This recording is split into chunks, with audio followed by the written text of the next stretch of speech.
How's it going, everyone? It's Kyle from Vulcan Army Props, and welcome to episode 2 of Propcasts. I've messed around with some of the audio settings here, because I know the first one was kind of under par, and I apologize for that.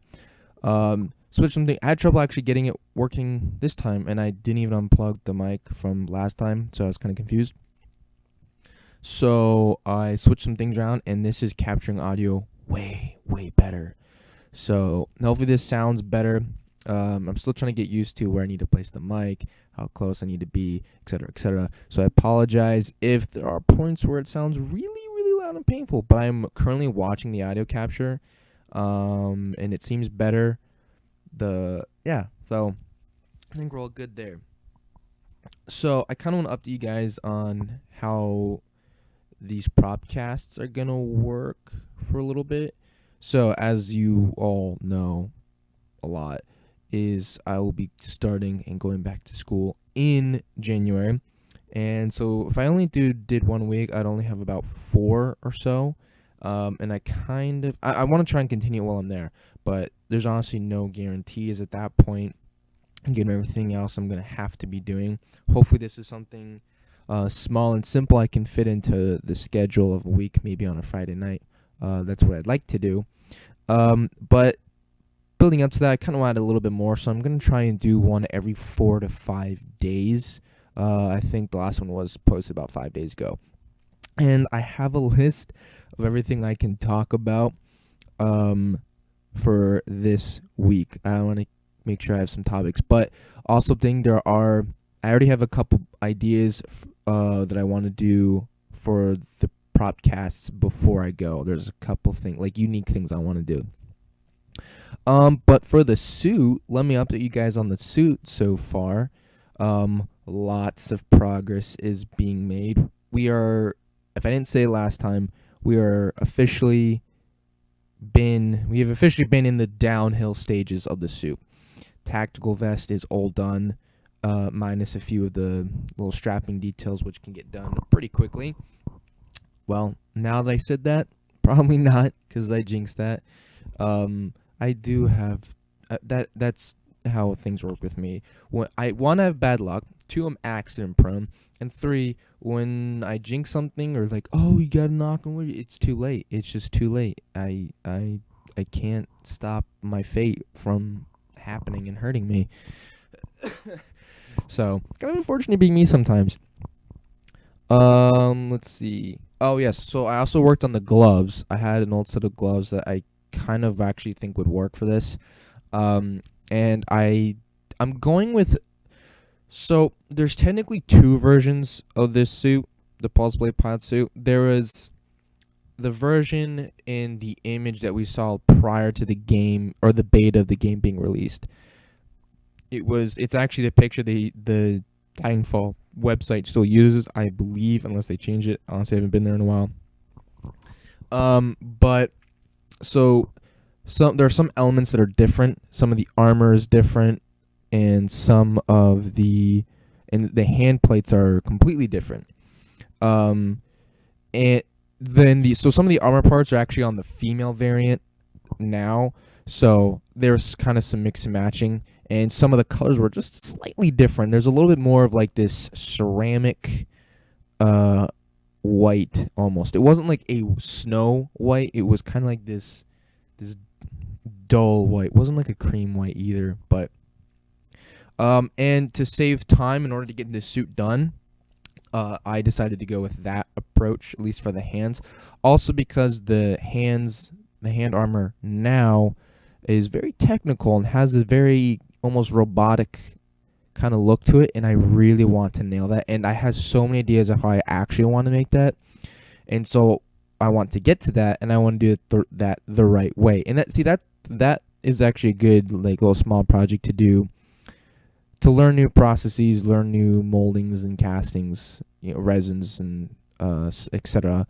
So that's something I want to do. So I definitely want to hold off on that and do that the right way.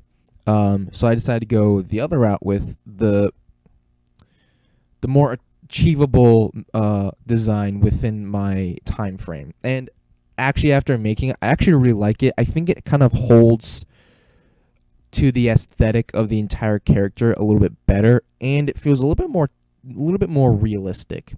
Like, I love the designs of the pilots in the second game. There's kind of a variety of like almost like different levels of the aesthetic, but I still kind of like the aesthetic in Timefall 1 because, well, I don't know, like I think about it, and then it's like I kind of like Timefall 2 ones, but Timefall 1 had more of like this achievable military era, while Timefall 2 just seemed straight like sci-fi, like out of this world kind of thing.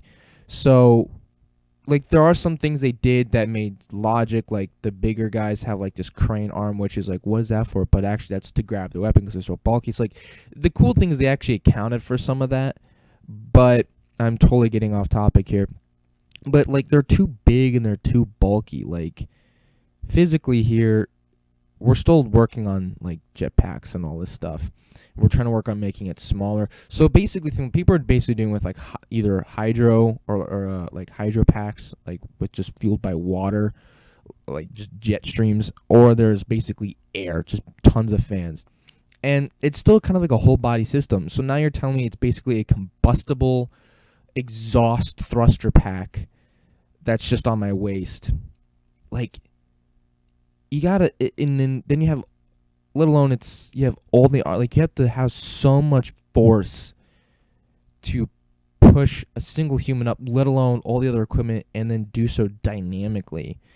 So it just makes more sense for them to not be so bulky. And so the armor plating just makes much more sense, kind of like this more like realistic, achievable sense, not all this extra plate. I mean, it still looks cool. I still want to make it, but I like the ones that I'm making. I think it fits the suit better. And part of it could be it feels more like the IMC pilot, but also feels so much different. Because like the IMC pilot was really cool because it was like, that was like the achievable one because it was sort of like this guy is a little more armored, this is a little more heavy duty, this guy is kind of like a front line kind of hard hitting, whatever, because they had more armor than the rest.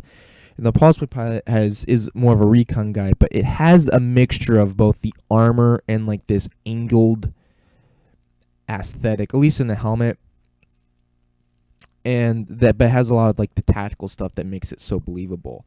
And that's what I'm really trying to capture as well. I started working on the IMC mock-up helmet.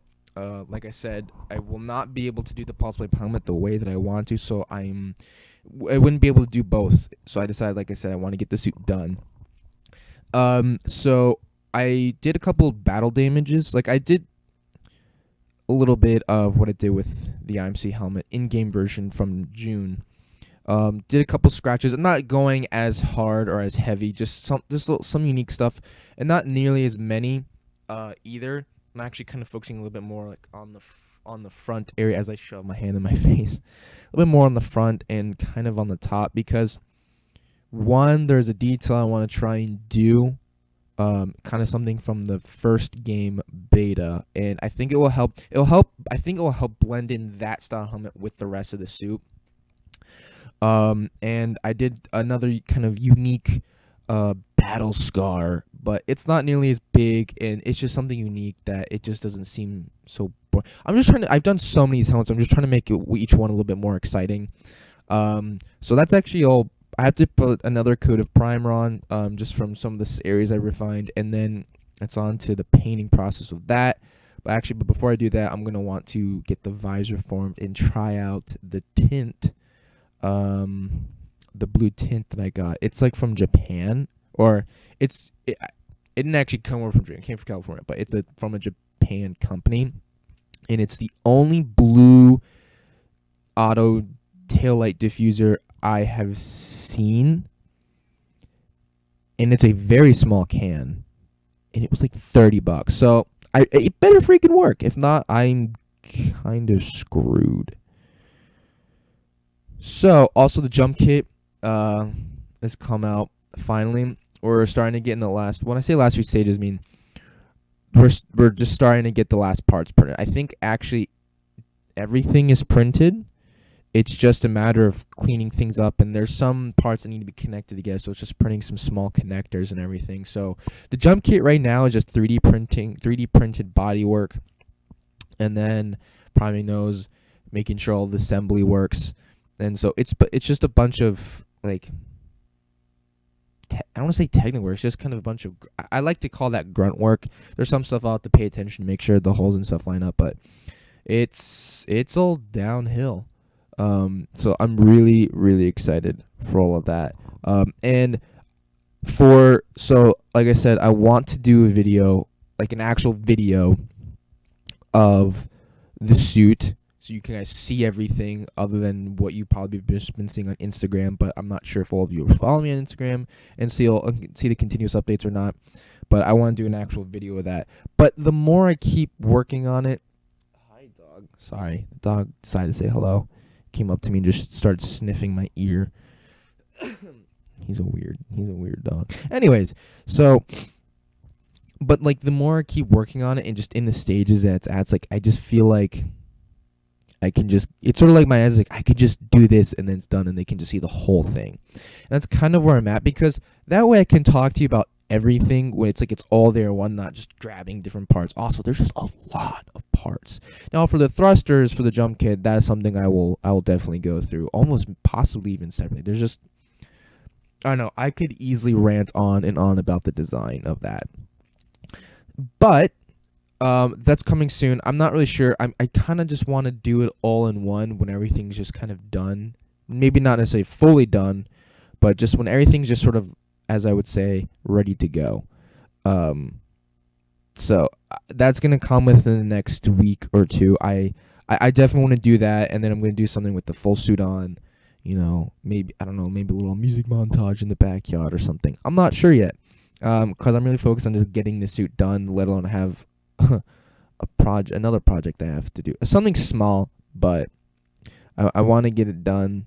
It's just kind of like it's something I've really been wanting to do, as well as the suit, and it's like I gotta fit this in if I can. And I'm kind of, so I think I can do it. I've been planning out the schedule and all this stuff, so I think I can do it. Also, because now I'm in the downhill stages, I think I'm gonna be a-okay. But going back to the jump kit and the 3D printing, this is actually one of the main topics I want to talk about this time. The trials of my 3D printer. So I have the Prusa i3 Mark II. Quick review. I think it's pretty great. Like,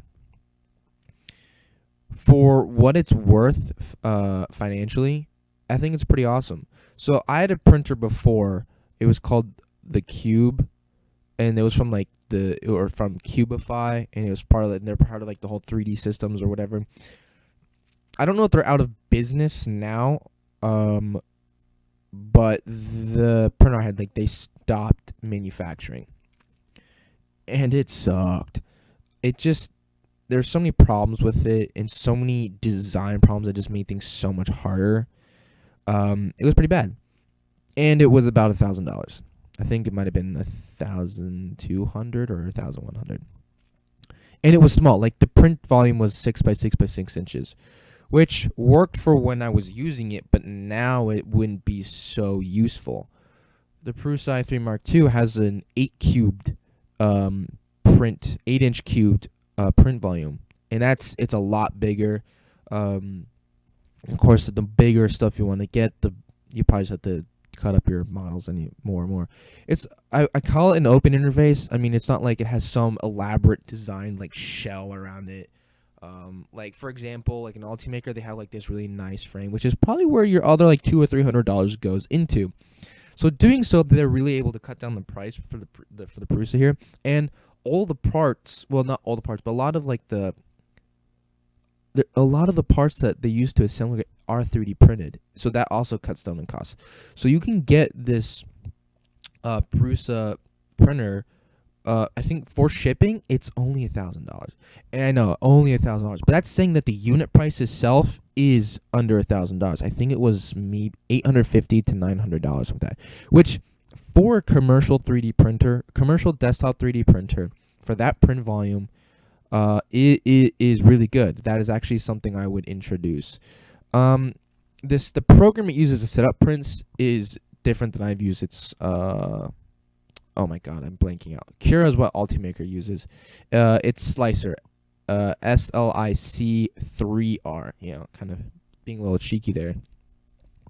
But it's really cool because there's a lot of different print settings you can use to optimize. And there's a lot of stuff on there I've never even touched yet that I'm kind of scared to, just due to my experience with this 3D printer. But so as good as this 3D printer is, I have my complaints. I really do. So what's cool is it has a heated print bed. I don't think it's... I don't know how... I mean, it feels warm. I don't know.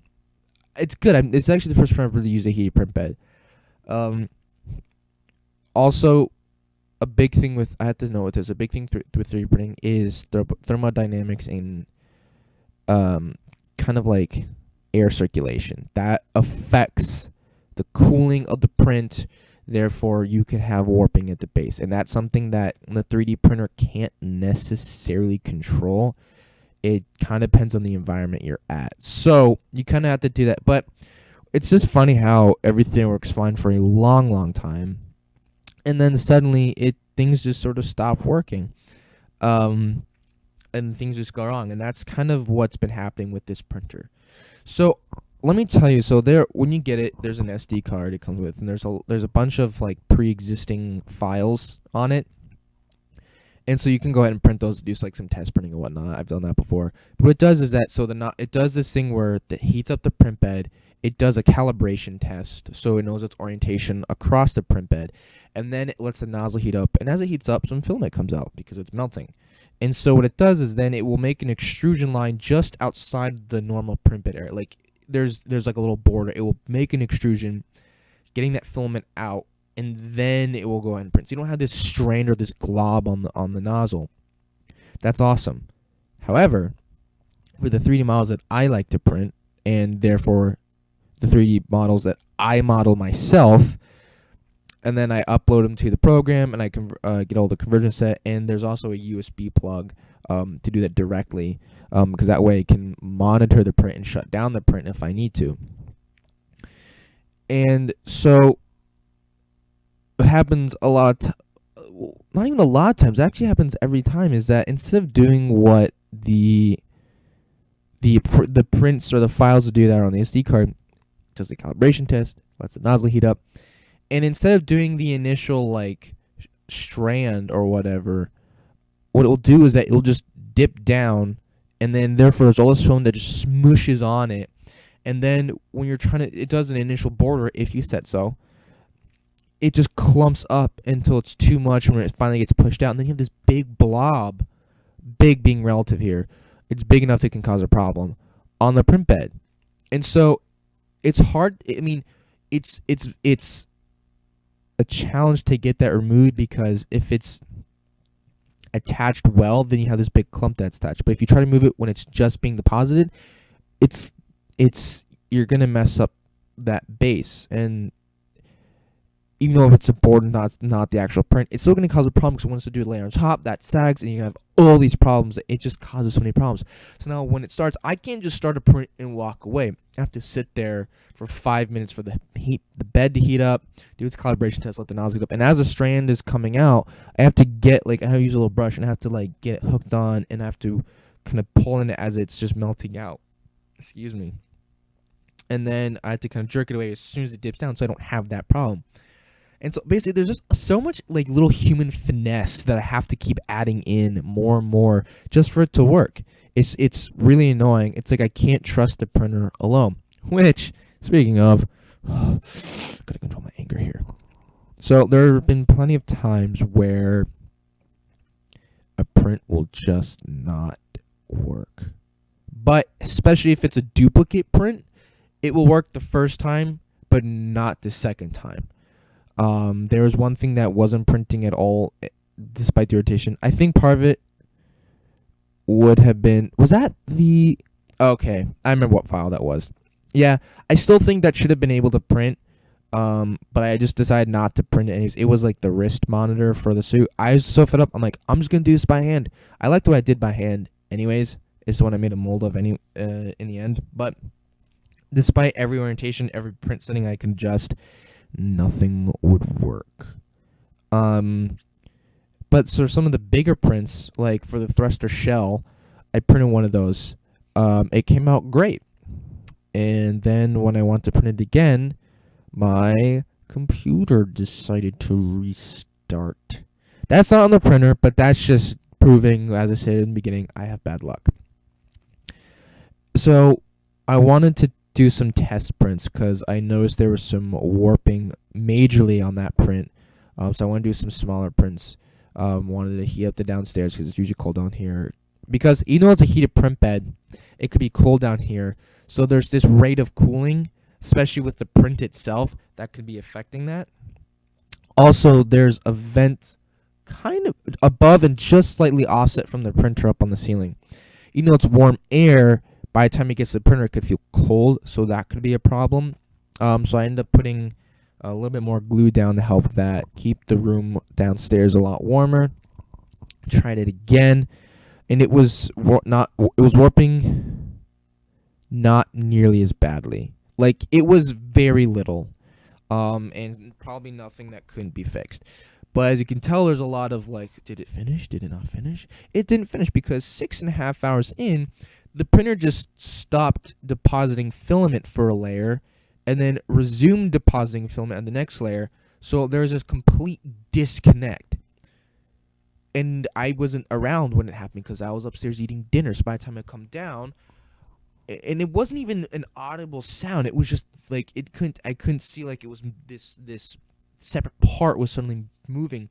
So it wasn't until I come over and check, and there's a 1/4 inch of the profile of the thruster shell. I was just completely detached. But it was on top. It was just completely detached. So that was about 6.5 hours of time and a lot of filament that is now useless. So I was completely enraged. And by the way, I checked those parts. There was no like false extrusion. There's no like little blob or crystal of filament that somehow blocked it and created like an offset, which has happened before in a smaller print. And this is what I'm part of. It's just, this is one of those things where it's just I don't even know how to say it. It's just, those are things you have to account for. Like, if you see a little blob and you hear the nozzle hitting it, you gotta somehow get rid of it. But it could be too late. You might not be able to get to it if your print is too small. So it's just, I couldn't find anything like that. So I don't know what happened. And it clearly was still printing because, so there was no jam. If there was, it came out, but there's no evidence that it was like this. Again, there's no like little ball of melted filament. So for all I know, it just happened. An undefined variable that created a disturbing outcome. And like, it just makes no sense. I don't know how to fix that. So I chilled. I decided not to print that piece again. Resumed printing some smaller stuff. Of course, everything goes perfectly fine. No warping, just nothing. Everything goes perfectly. So I decided there's absolutely no reason why this printer should work. There's absolutely no reason why this printer shouldn't be cooperating and functioning properly. Therefore, I'm going to try again, and it ultimately worked. And it turned out perfectly fine. It's great. We're moving on. But as you can tell, I'm a little annoyed from that because it's sort of like I wish it was a design problem, which has happened before. There are times that I see Phil prints, I'm like, okay, I get a little frustrated because it's like either something I should have accounted for in the design, or it's sort of like it was a little too far into the print for me to realize it was a design problem. But ultimately, I'm glad it was a design problem because then I can go back and redesign and fix it, ultimately making the part better. But here, when it's something that when it already comes out, therefore I already knew it was going to work from a design standpoint, but then the print kind of determines that, yes, this will print fine, yes, your design is going to work. So when good God, when one already comes out and you print the exact same thing, all it is just a mirrored version. But it's the exact same geometry. God, I hate this weather. Sorry. when you want to print the same thing again and it doesn't work 2 times in a row for different reasons, I call bullcrap. I really do. That should not happen. Yes, the first time was the computer or whatnot, but there was also a major warping that didn't happen the first time. So yes, that could be the room, possibly, which I think it really was. But it's just one of those things where there's extra problems you have to solve, which are annoying that they didn't happen the first time around. So it's sort of like, oh, so the success was a freak accident. I hate when that happens. But then you try the second time and it comes out even worse. It's like, what is happening? This has never happened before. These problems have never happened before. And usually every time I have these like really upsetting and frustrating problems, and I try to find when I say find a solution, I should say research, because it's similar to like the helmet castings or castings in general. I'm having these weird problems I have never seen before, or I can't figure out. And I try to go online and find other builders who have gone through things. Sometimes I contact other builders, and they either give me information I already know and tell them I've already known that, and they just kind of like, oh, I don't know. Or they say, oh, it just happens, or you just don't find anything. So therefore, I'm left with trying to figure everything out myself, which I'm okay with, but it's just kind of frustrating where it's like there's no way. Am I really the only one that's going through this right now? So I don't know. It's just kind of it's just ultimately it's just the trials of trying to become better, I guess. It's I don't know. I mean, that's one of those things where I'm trying to emphasize this as a whole, where freak things are going to happen.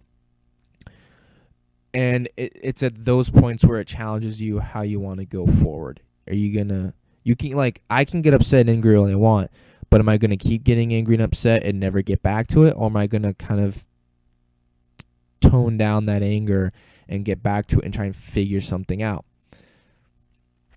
Because I say that because it takes work, a lot of work, to get to that point, just to 3D print something. There's a lot of design you're accounting for, and design is both from the engineering, practicality standpoint, all that stuff, and the art, the aesthetic side of it.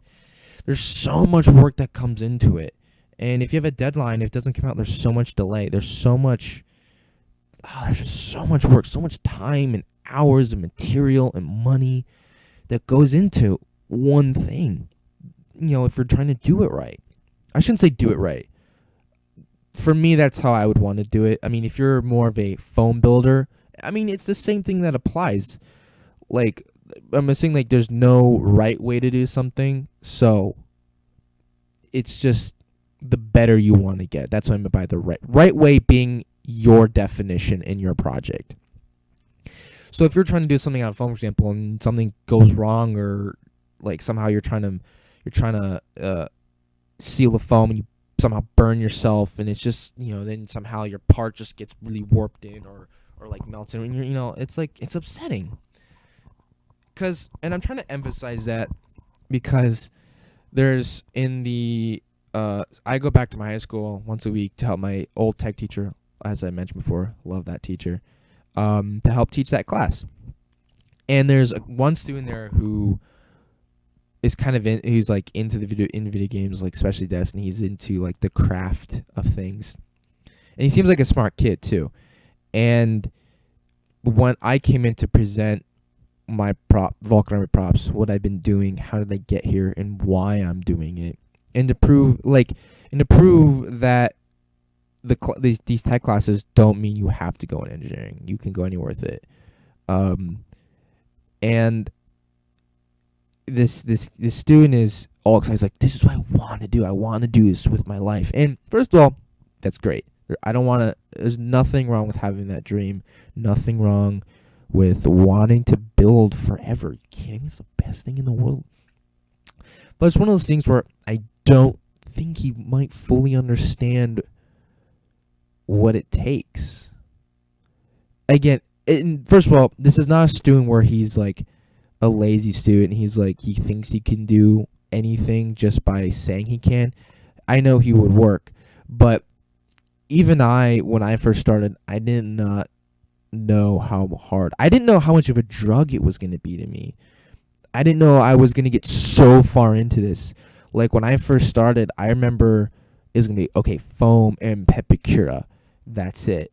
And then after getting the first suit done, I'm like, I want to be better. Like I knew it was like helmets and helmets. I wanted to do that. So I knew rather quickly I wanted to do helmet casting. But even then, I didn't know I was gonna get to it on a third helmet, like third helmet design. I didn't know I was gonna get to it honestly so soon. I think I don't know. It felt soon to me. And then very quickly I realized I'm trying to one up myself all the time. New materials, better materials, which means more money, which means the consequences of messing up are a lot greater. I just feel like once people see, oh, they get the type of people who are excited about it, I should say. There are definitely a lot of people who are like, oh, you're just building. It's just fun. You're not working. I've gotten that a lot. So don't believe those people, first of all. And so I feel like a lot of people are excited about it, don't fully grasp what it means to really get into it. Like if you just do it as a hobby, then that's awesome. But if you're trying to get somewhere with it, I mean, to that degree, there's different levels of how you want to, where you want to go with it. It's just, it's life dedicating, especially if you're the only set of hands. I mean, I'm working 10 plus hours a day right now by myself doing everything. You know, like I said, I never thought my wildest dreams would start sewing. I'm sewing now. Well, oh my God. So it's just crazy. So it's a dream I want to encourage, but it's also a dream I want to make sure people know the reality of it. Like have a reality check. Like be excited, be pumped. But like you have to be excited about the work. You know, you have to be, and something I have to continuously remind myself is to be prepared to fail. Like not everything's going to turn out, but also in the same way is rate the failure. Like if it's something like, okay, is this something I can make do with? Is this something I can actually turn into like a battle damage, or do I actually need to redo it? You know, think through that. Don't just consider failure a complete dead end, you know? Either it's you got to climb over or you can climb around or through. Like, you know, there's ways to solve problems instead of just starting over. So that's I don't know. That's kind of what I wanted to get into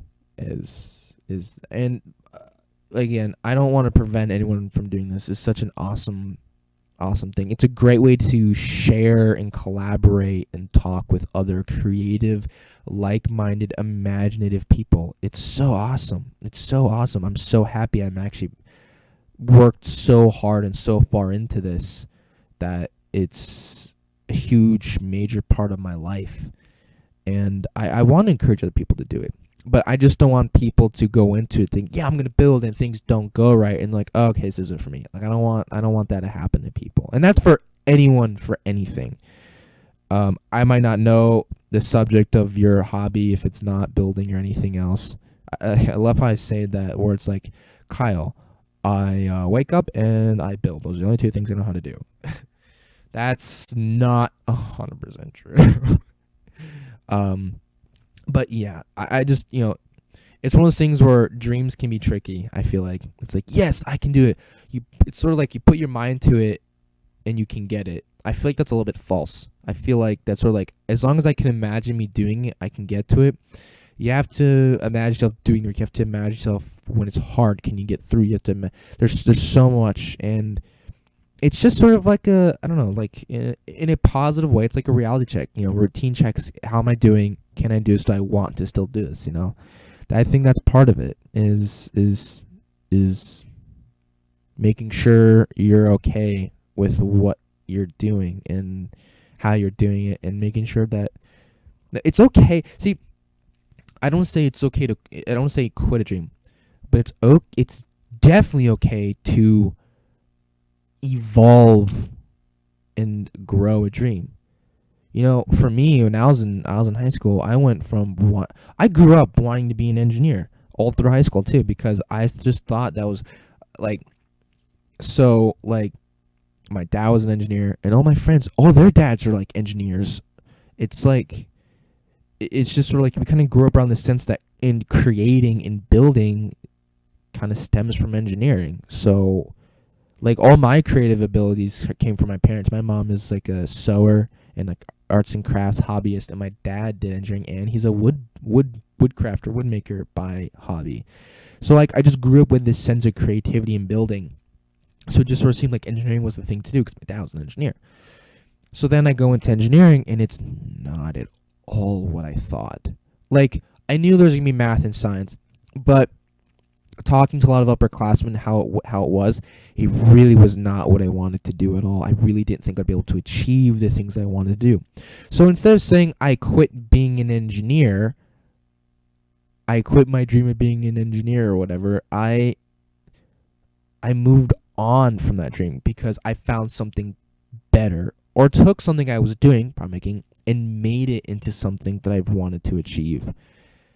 So I don't think I really lost the dream. I just feel like I moved on to a better dream. It's all about keeping that positivity and that self-inspiration, you know? So that's, I don't know.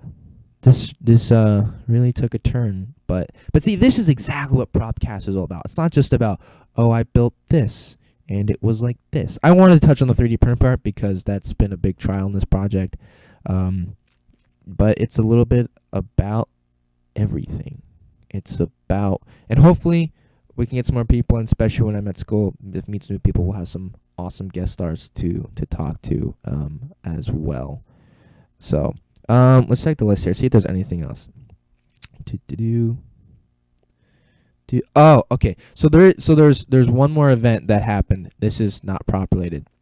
So, well, no, it's not. It's not at all. So I've been going to this youth group every Tuesday. It's really awesome. I love everyone there singing, praising the God. It's great. And so Thursday, a bunch of the guys were trying to set up to play basketball one night. I need to give a disclaimer. So here's a fun fact that you definitely need to know about me. I suck at basketball. And when I say suck, I mean we're talking like it is a genetic mutation that I cannot play basketball. Like, there's a difference even between just playing it for fun with friends, which is what this was. I just can't do it, man. I just can't. I don't know how to describe it. It's so bad. But I went anyways because I wanted to hang out with the guys. I'm not a very social person. I'm a very introverted person. And I kind of I'm trying to push myself to do other things just to socialize more. And these are a bunch of good guys, good group of people, so I figured why not. I knew I could run around at least, so I figured I'd try. And I went. My warm-up was pretty good. I got like 3 or 4 baskets, shots, whatever. What is it called? Points? Dear God. We started playing.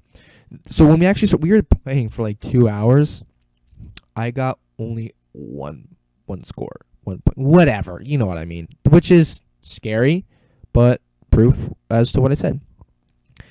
So I'm not going to get into all the details of how bad I was, but yeah. And like I said, remember I also said I was accent prone, as you can tell, or I am accent prone. Therefore, I managed to get hurt during basketball, out of all things. So my shoes were old, and it was really hard to like plant my feet. So there was one time I was basically running down the court, and they were going to do like a layup or something. So I tried to get in front to block, and I was running in, so I tried to plant my foot, and it just slipped right out from under me, and I just fly outward. I just land completely on my side. It made such a loud thud, and I bruised the outer right side of my upper thigh. So it kind of hurts to lay on that side. I mean, it was funny. Everyone laughed. Like I said, they're great guys. They didn't just laugh at me like, oh, he's in pain, haha. They made sure I was okay. They checked up, which is great. Being cared for, hooray, not just left there to die, which would no. Anyways, so that was awesome. Well, no, falling wasn't awesome. I mean, it was funny. It was awesome that it was funny. I'm glad that didn't hurt too much. But the second time, now this was the last. So, like I said, again, I suck at basketball, and it was towards the end before the court closed when we were gonna have to leave. We were playing this. We had an odd number of people, so the way we were playing was interesting, but it worked. I was past the ball because I was kind of in this outside corner area, and it was shot behind me. And I wanted to I didn't want to just let it go. I didn't want to pause. My head was don't pause the flow. It was past you. You're outside. You have a chance to get it and at least shoot. I might be able to just get it close to make it look like it was an effort. It was a smart move for the guy to pass the ball to me. But it was shot behind me. So I already, with the amount of the steps I took in order to touch the ball, I took the amount. How do I say it? I'm saying it's really convoluted-esquely. Basically, by the time I was able to touch the ball, putting down my left foot, so my right foot was planted, putting down my left foot would have been traveling, and we were playing by the rules, and so especially if I shot, it would have been illegal, and then I would have to pass it. It just sort of it felt like it would just have undone everything that was made to get the ball to me. So this was all in 2 seconds, by the way, and I was basically leaning forward, my back, I was leaning forward almost at a 45-degree angle. My foot was planted. I'm stretching and leaning over to get the ball. I grabbed the ball, and I had the ball, and my right foot is planted. My left foot is not down yet. I spin around on my right foot, left foot still up. And at that point, now I'm turned around. Now I'm basically 45 degrees from the ground. My back is 45 degrees. It was angled. I jump up so I can get some height, and I just lob the ball. There was no time for me to get the form right or anything. It was just so fast. I didn't really see the hoop. I just sort of saw the backboard. I'm just lob it over there. And I landed straight on my tailbone. Holy frick. It was so much pain.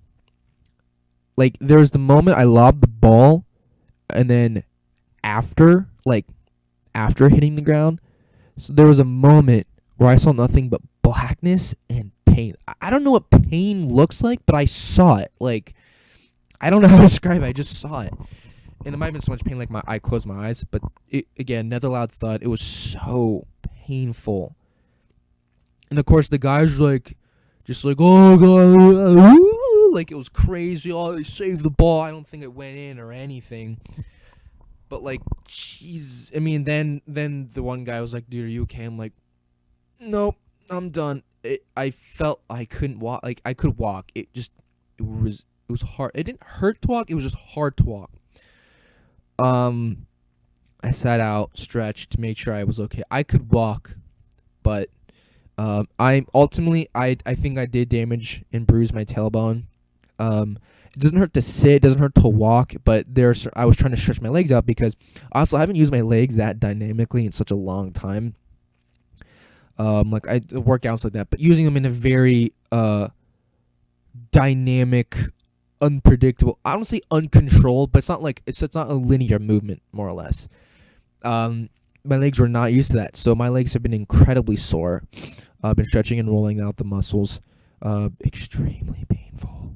Oh my god, I've never been in that much muscular pain. So walking is really painful.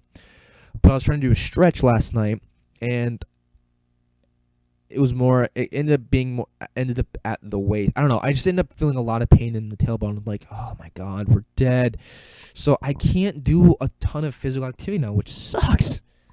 So yeah, that was that. So if you haven't learned anything from this, is I am accident prone.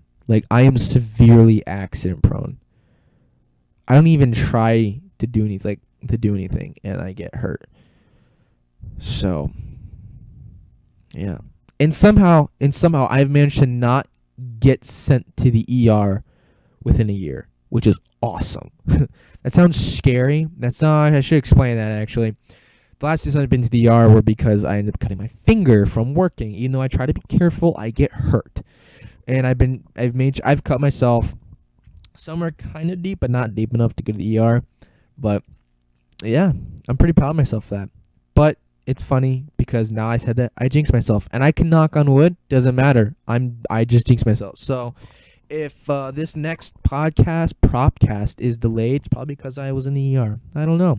But so I hope you guys enjoyed this episode. I'm going to keep you guys updated on the suit. If you don't already, if you guys want more updates of the suit and want to see what all the progress I've done since the last actual prize video, which was the jump kit, which was referring to the 3D parts that were just printed. Like, we're still talking about base structure. Go ahead and follow me on Instagram. It's in the description below. You can see everything I've done, everything I'm working on. It's awesome. We're making the final stages. You will be seeing a lot more updates there. For the YouTube video, it's going to be a review of everything, so you can go ahead and check that out. The next podcast was probably going to be about Wednesday, the 13th. That took me way too long. So until then, guys, thank you so much for watching, and I will see you then. Bye.